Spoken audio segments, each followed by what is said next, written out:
তো hello guys, এখন আমি ম্যাক 10 এবং M10 3 দিয়ে দুটো দিয়ে কিল করার 1 vs 4 করার চেষ্টা করব।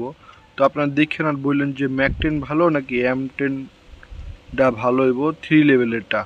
তো এখানে আমি ম্যাক 10 হাতে দিলাম, এনিমি ভাবতেছি যে এই রাউন্ড M10 দিয়ে ফিনিশ করে দিই, তাই প্রথমে একটা ওয়ান ট্যাপ মারার চেষ্টা করলাম, কিন্তু বডি দিয়ে মেরে দিলাম। তো আরও এনিমি আছে, তো আমি তাদেরকে খুঁজতেছি। সামনে একটা এনিমি, এক শট, ও কিল চুরি, কি লেভেলের কিল চুরবে ভাই আমি। সামনে একটা রয়েছে, 3 গুলি, ও ভাই ডাউন হয়েছে। ও ভাই আমার অনেক ড্যামেজ দিয়ে দিছে রে ভাই, অনেক ড্যামেজ দিয়ে দিছে। সামনে ওরে না যেমন হেলথ আছে অল্প একটু আমার, যদি এস। তো গাইস সেটা হলো আমার M10 এর গেম প্লে ছিল।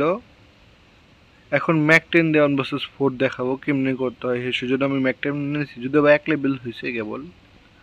আগের রাউন্ড আমি এনিমির কাছ থেকে পাইছিলাম, গ্রেনেড মারলাম কিন্তু পুরা গুলাল মানে বাচ্চা গেল। তো এখানে আমি অ্যাডপ্টার ম্যাক্স হতে চাই, লোকেশনটা বুঝার চেষ্টা করি। টিমমেটটা দিয়ে গানটা নিয়ে নিব রে, গানটা নিয়ে নিব। তো আমি সেখান থেকে M4 চুজ করে অ্যাসিস্টটা উঠাইলাম, যদি বা ওয়ান ট্যাপ মারার সুযোগ পাই তাহলে মারবো দু একটা, তাই ভাইবা।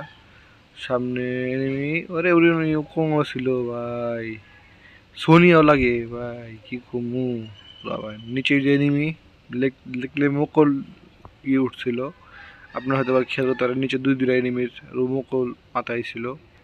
সামনে এনিমি, ওই হেডশট 92 ডাউন। আর দুটোই সামনে আছে, মিডিল আছে আরেকটা ডাউন। Last S. তো ম্যাক 10 এর ডা নাকি M10 ডা কোনটা ভালো ছিল কমেন্ট করে জানাবেন।